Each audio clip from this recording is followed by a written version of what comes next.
ओवैसी मुसलमानों के लिए हीरो या जीरो।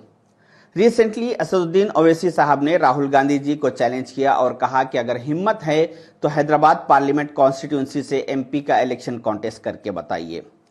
इनके इस चैलेंज के बाद मैंने ये सोचा कि हैदराबाद पार्लियामेंट को ओवैसी साहब ने ऐसा क्या डेवलप कर दिया जो इतना बड़ा चैलेंज कर रहे हैं।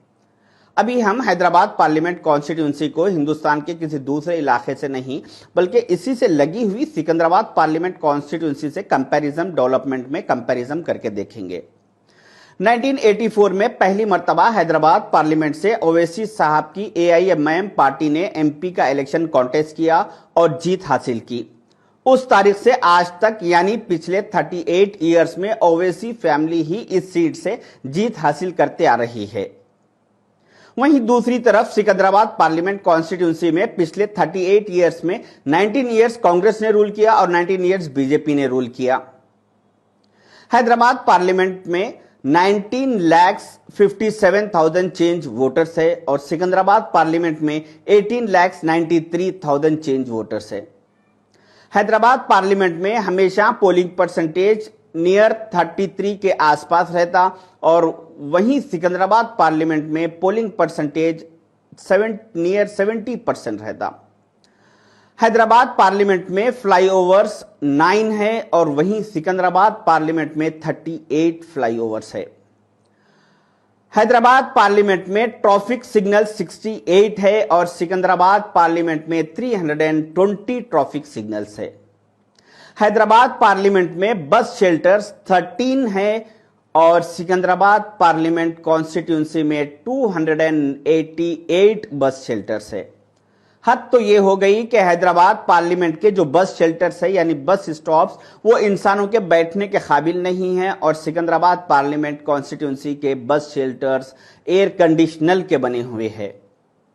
हैदराबाद पार्लियामेंट में मेट्रो के रूट्स 0 है और सिकंदराबाद पार्लियामेंट में 2 मेट्रो के रूट्स है। हैदराबाद पार्लियामेंट में पासपोर्ट ऑफिसेस 0 है और वहीं सिकंदराबाद पार्लियामेंट में 4 पासपोर्ट ऑफिसेस है। हैदराबाद पार्लियामेंट में प्लेग्राउंड्स 19 है और सिकंदराबाद पार्लियामेंट में 85 प्लेग्राउंड्स है। हैदराबाद पार्लियामेंट में पार्क्स 29 है और वहीं सिकंदराबाद पार्लियामेंट में 190 पार्क है जो गार्डन्स जो बच्चों के लिए खेलने के लिए वॉकिंग के लिए है। हैदराबाद पार्लियामेंट की सबसे टॉलेस्ट बिल्डिंग सबसे बड़ी बिल्डिंग ओवैसी हॉस्पिटल है जो 9 फ्लोर की है और वहीं सिकंदराबाद में 45 फ्लोर की लोधा टावर्स है। ऐसे हर डेवलपमेंट के काम में हैदराबाद पार्लियामेंट को पीछे रखा गया और राहुल गांधी जी को चैलेंज करने निकले कि अगर हिम्मत है तो यहां से कॉन्टेस्ट करके बताइए। ऐसा सिर्फ हर काम में हैदराबाद को पीछे नहीं रखा गया बल्कि ऐसे कई काम है जिसमें सिकंदराबाद से हैदराबाद बहुत आगे है। जैसा कि हैदराबाद पार्लियामेंट कॉन्स्टिट्यूंसी में नियर 648 रॉडी शीटर्स है और वहीं सिकंदराबाद पार्लियामेंट में नियर 125 रॉडी शीटर्स है। हैदराबाद पार्लियामेंट में कचरे के कुंडियां 2050 जगह पर कचरे के कुंडियां हैं, रोडों पर जो कचरा पड़ा हुआ रहता और वहीं सिकंदराबाद पार्लियामेंट में 460 कचरे के कुंडियां हैं रोडों पर।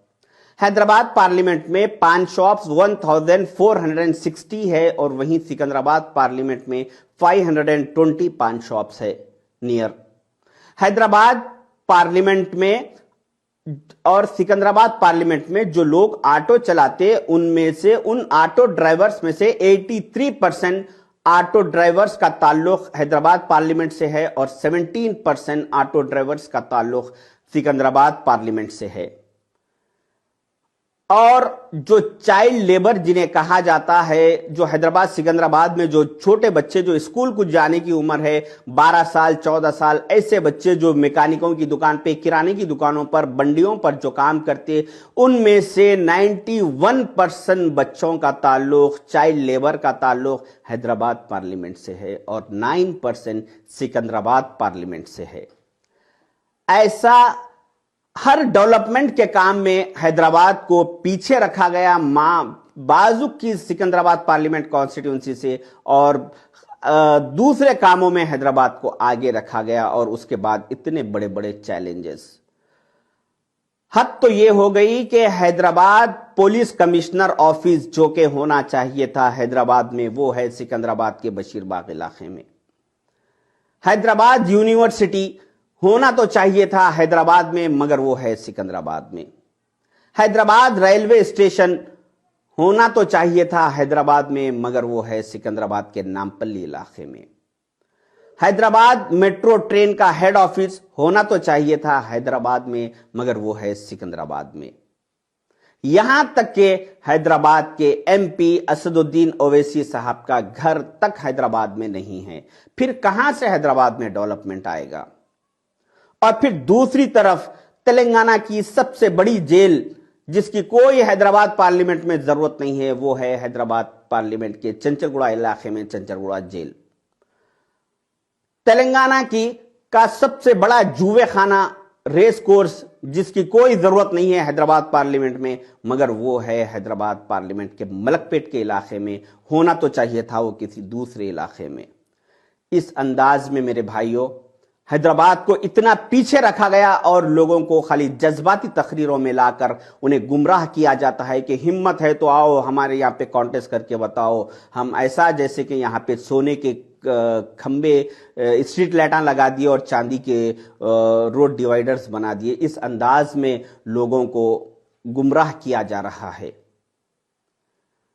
सोने पे सुहागा अकबरुद्दीन ओवैसी साहब ने असेंबली में रिसेंटली ऐलान किया कि आने वाले 2023 के असेंबली इलेक्शन में एमआईएम पार्टी तेलंगाना में 50 एमएलए कैंडिडेट्स को ठहरा करेगी।